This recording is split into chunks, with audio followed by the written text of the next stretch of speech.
निकाल सकते हैं, जिसकी निशानदेही अभी आपको मुज़म्मिल साहब ने की है। बहुत शुक्रिया। शुक्रिया। कोई सवालात अगर हैं तो मैं, जो नाराज़ है हमसे उनसे शुरू करते हैं। आइए। गैस के खिलाफ में कहा कि खाद कंपनी को गैस नहीं मिलेगी। शहबाज शरीफ ने अपने पहले खिताब में कहा कि आप गैस कंपनी को देने के बजाय बराह रास्त किसानों को इस कीमत में रिलीफ फराहम करेंगे।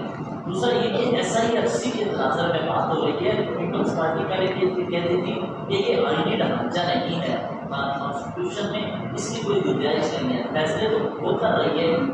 इस पर आपका क्या होगा, आप क्या बनाएंगे कि इसके फैसले? देखें जी, सबसे पहले तो शहबाज शरीफ के रिलीफ से अल्लाह बचाए, ठीक है ना। वो एक आप देख रहे होंगे कि पंजाब में तस्वीर वाला थैला घूम रहा है और वो कहते हैं कि पहले तस्वीर खिंचाओ फिर थैला लो। अगर खुदा ना खास्ता डायरेक्ट किसान को खाद पहुँचाने वाली बात होगी तो पहले तो खाद के ऊपर सोना यूरिया जो भी नाम होते हैं उसकी जगह एक तस्वीर लगी होगी, ठीक है ना। और फिर कहेंगे तस्वीर खिंचाओ और किसान जो है खाद से भी महरूम हो जाएगा। तो ये खुदा ना खास्ता ऐसी अगर चीज़ करने गए तो ये तो बहुत बड़ी, जैसे कि चोर बाजारी और दुकान खुल जाएगी। इसके लिए भी बहुत केयरफुली हमें एक मैकेनिज्म करना पड़ेगा। दूसरी बात, SIFC की मैं आपको थोड़ी सी क्लैरिटी दे दूं। SIFC जो मेरी नज़र में एक refined version of board of investment है। उसका मतलब ही जो है उसके नाम से ज़ाहिर होता है, इन्वेस्टमेंट फैसिलिटेशन कमेटी, ठीक है ना, कि मुल्क में इन्वेस्टमेंट्स लेकर आए, सरमायाकारी लेकर आए। लेकिन SIFC ने जो पिछले दौर में जो केयर टेकर में एक अच्छी चीज़ ये की थी कि मुल्क में जो है जो स्मगलिंग हो रही थी, जो माशी बेज़ाब्तगियाँ थी, उस पर कंट्रोल किया, डॉलर को कंट्रोल किया, जिसका 100% क्रेडिट जाता है। लेकिन अभी तक सरमायाकारी, और सरमायाकारी ये भी नहीं है कि रातों रात आ जाती है, टेक्स टाइम। लेकिन एक गलत एक्सपेक्टेशन क्रिएट की गई। आपको याद होगा पिछले साल कि 25 अरब डॉलर कहाँ से आ रहे हैं, 25 कहाँ से आ रहे हैं, ये चीज़ें नेगेटिव होती हैं। तो अभी तक वो मटीरियलाइजेशन नहीं हुई। और मैं ये समझता हूँ कि पाकिस्तान के पास इस वक्त कोई ऐसा एसेट भी नहीं है, जैसे इजिप्ट में पूरा शहर भेज दिया 35 अरब डॉलर का।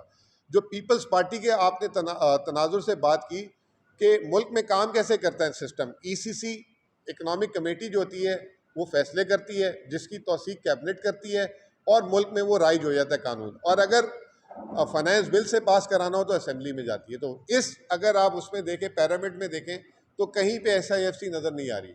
लेकिन आज हमने देखा, बल्कि केयर टेकर गवर्नमेंट में हमने देखा कि ECC कैबिनेट फिर SIFC इस तरह करके फैसला हो रहा था। अब क्योंकि गवर्नमेंट आ चुकी हुई है ऑफिशियली, तो ये इस तरीके से इसको या तो अमेंडमेंट करानी पड़ेगी, जिसमें पीपल्स पार्टी राइट है।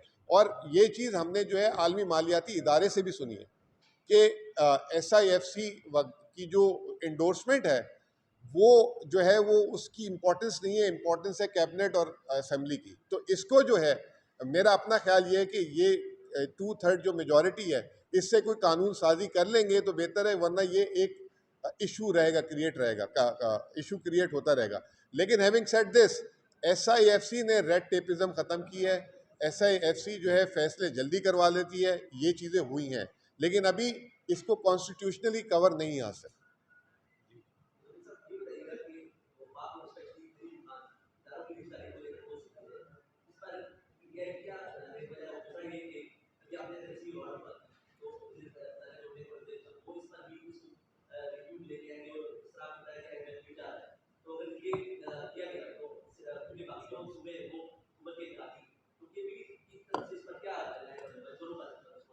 देखें जी, सबसे पहले तो जो निचकारी के वज़ीर हैं अलीम खान साहब, वो जो निचकारी की कमेटी थी उसके चेयरमैनशिप तो फॉरेन मिनिस्टर को दे दी गई।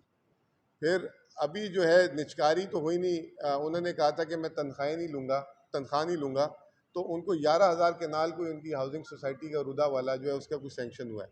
तो अब निचकारी पे तो उनका कोई अभी तक कोई स्टेटमेंट ही नहीं सुना हमने कि क्या निचकारी उन्होंने करनी है, क्या क्या उनके प्लान्स हैं, ना उनकी कोई प्रेस कॉन्फ्रेंस सुनी। वो जो है शहबाज शरीफ साहब ही कर रहे होते हैं, इसहाक डार साहब ने ले ली। तो अब वो नाम के बनाए गए हैं, नाम और काम दो चीज़ों में फ़र्क होता है। तो अभी तक तो कोई सामने चीज़ नहीं आई।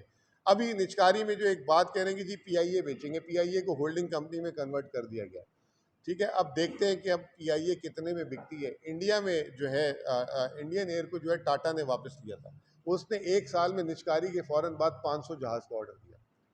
तो इस वक्त PIA के पास जो है ना, आप जहाज़ गिन लें कितने हैं।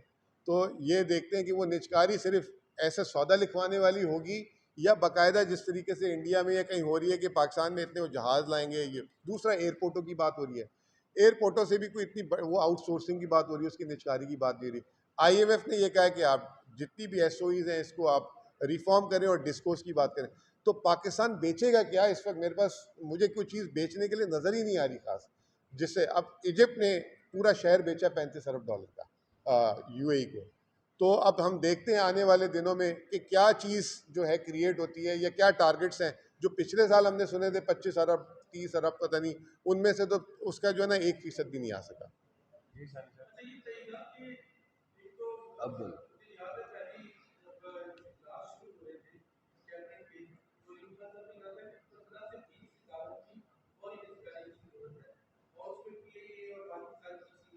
ये तो 10 साल से सारे बोल रहे हैं।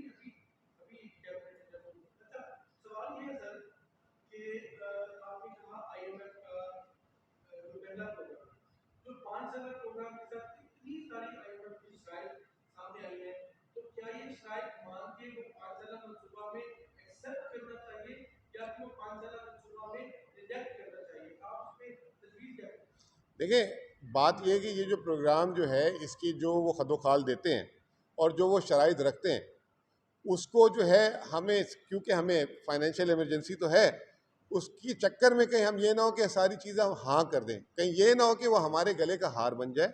तो जैसे मैंने आपको बताई 6-7 चीज़ें, इस दफ़ा ये फिस्कल प्रोग्राम आ रहा है और हो सकता है कि वो डेट रीस्ट्रक्चरिंग की भी बात कर लें, क्योंकि पाकिस्तान के जो कर्जे हैं आमदनी से बहुत ज़्यादा हैं। अगर टैक्स या तो दो तरीके हैं, या डेट रीस्ट्रक्चरिंग हो जाएगी या मुल्क में इतना वो टैक्स लगाने जा रहे हैं कि वो टैक्स लगा दें ताकि जो है हुकूमत अपने कर्जे भी दे दे, सूबों को भी पैसा दे दे। अगर वो टैक्स लगने जाते हैं तो किस पे आएगा? वो मेरे आप पे, आवाम पे आएगा। दूसरी बात यह कि IMF जो है, एक मैं इंपॉर्टेंट बात थी जो बोलना भूल गया इसमें, हम सियासी हुकूमतों की तो बात करते हैं अकाउंटेबिलिटी की कि इन्होंने ये गलती कर दी, इसकी वजह से ये हो गया।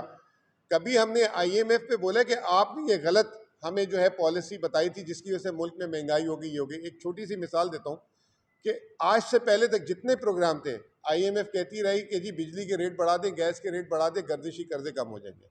अब IMF कह रही है कि नहीं, आपको लॉसेस कट करने पड़ेंगे, अपनी कॉस्ट को नीचे लाना पड़ेगा, वरना ये गर्दिशी कर्जे खत्म नहीं होंगे।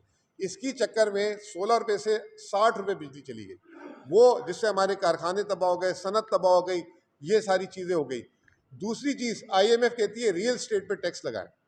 अब मैं आपको बड़ी मज़े की बात बताता हूँ कि नॉन फाइलर इस वक्त अगर ज़मीन खरीदता है, रियल स्टेट खरीदता है, तो 23% उसको टैक्स देना पड़ेगा, 23%, जिसकी वजह से KP जैसे सूबे में 2 साल से कोई प्रॉपर्टी ट्रांसफ़र ऑफिशियल हो ही नहीं रही, लोग स्टाम्प पेपर पे स्टाम्पे लगाए जा रहे हैं। तो इधर IMF ने टैक्स बढ़वा दिया कि जी हुकूमत को आमदनी होगी, अब वफाकी हुकूमत को भी लॉस हो रहा है, सूबाई हुकूमत को भी लॉस हो रहा है। तो IMF से आंखों में आंखें डाल के उनसे डिबेट करनी होगी, बजाय आप उनकी डिक्टेशन ले लें और उस डिक्टेशन पे वो कर दें और फिर आपका मुल्क जो है उल्टा और चोक हो जाए।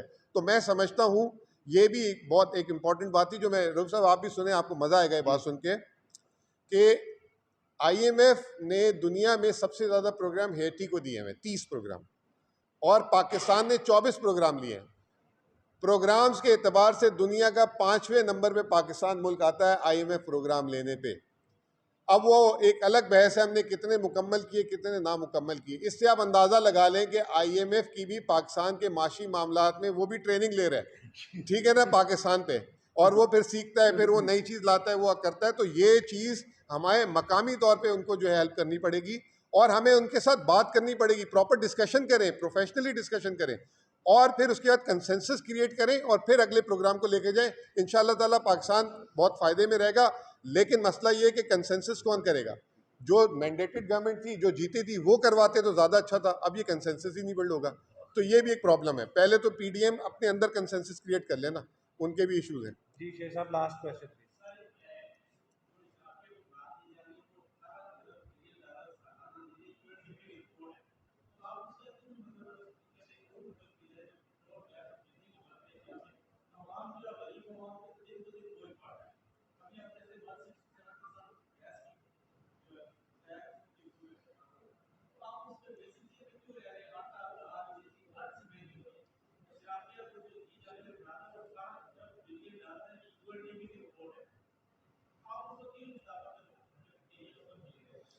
देखें, इस वक्त मसला ये है ना कि पाकिस्तान में आप जो भी सरमायाकारी, अभी जैसे अभी हम SIFC की भी बात कर रहे हैं, अब हम सऊदी इन्वेस्टमेंट की बात कर रहे हैं, तो वो सबसे पहले कहते हैं हम पाकिस्तान में उस वक्त आएंगे जब आप हमें टैक्स फ्री कर देंगे।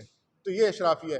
तो पाकिस्तान में जो भी कोई सनत लगाने आता है, वो चाहे मकामी हो चाहे बाहर वाला हो, अभी जैसे आजकल रिफाइनरी पॉलिसी आ रही है, रिफाइनरीज वाले कह रहे हैं कि जी पहले आप हमें टैक्स के सारे एग्जम्पशन दे दें, फिर हम रिफाइनरी लगाएंगे। तो मसला ये है कि कैपिटल को अट्रैक्ट करने के लिए आपको इंसेंटिव देना पड़ता है, लेकिन उसको आप एक टाइम में ख़त्म करें ना, 3 साल 2 साल 5 साल 10 साल। अभी जैसे CPEC के हमारे पावर प्रोजेक्ट्स हैं, ये जब तक रहेंगे इन पे टैक्स फ्री है। तो हमारी गलती है, जैसे मैंने आपको कहा, हम जल्दबाजी में या दिखाने के लिए कि सरमायाकारी ला रहे हैं। जैसे CPEC में हमने पावर प्लांट्स लेकर आए, आज वो जो है उसमें हमें 2200 अरब रुपए जो है सिर्फ कैपेसिटी पेमेंट अदा करनी पड़ती है। तो हमारा जो नेगोशिएट करने का तरीका है वो बड़ा ख़राब है। इसमें मैं बात क्लोज करूँगा एक बात करके। इजिप्ट ने अभी 35 अरब डॉलर का जो लैंड बेचा UAE को, उन्होंने ये कहा है कि आप सरमायाकारी उसके ऊपर करेंगे और उसके जितना भी शेयर होगा प्रॉफिट का 35% वो इजिप्ट को उसमें भी शेयर प्रॉफिट भी देंगे। तो हमें अपने एग्रीमेंट्स अच्छे करने चाहिए। हमें जल्दबाजी में उजलत में हम एग्रीमेंट्स कर देते हैं, फिर वही अशराफिया उसका फ़ायदा लेती है, कोर्ट में जाती है, आप पे केस करती है। अब छोटी सी मिसाल मेरी KP की ले लें। KP के आज जो पेट्रोल निकलता है, 42% पाकिस्तान का पेट्रोल KPK से जो है निकल रहा है। उसमें ये था मुआहिदा कि जी $40 जो है कीमत से ऊपर अगर कीमत जाएगी तो उसकी प्रॉफिट शेयरिंग होगी ऑयल कंपनी, हुकूमत पाकिस्तान और KPK की गवर्नमेंट। अब जब वो 2012 की पॉलिसी आई, जब पैसे लेने की बारी आई तो उन पेट्रोलियम कंपनीज ने स्टे ले लिया वजह। अब वो स्टे की वजह से अरबों रुपए हुकूमत पाकिस्तान को जो प्रॉफिट, अभी $90 ऑयल की प्राइस चल रही है, $40 में ऑयल कंपनियां लेके जा रही है, सारा मुनाफा वो ऑयल कंपनियां रख रही हैं, जिसमें पाकिस्तान की ऑयल कंपनियां भी जो बड़ी बड़ी उसके नाम है। तो वो जो है दिस इज कॉल्ड इशराफिया। तो हमें अपने एग्रीमेंट्स और दूसरा हमें जो है अपना जो है कोर्ट सिस्टम, उससे जो है सही करना पड़ेगा। बहुत बहुत शुक्रिया। थैंक यू, बड़ी मेहरबानी, शुक्रिया।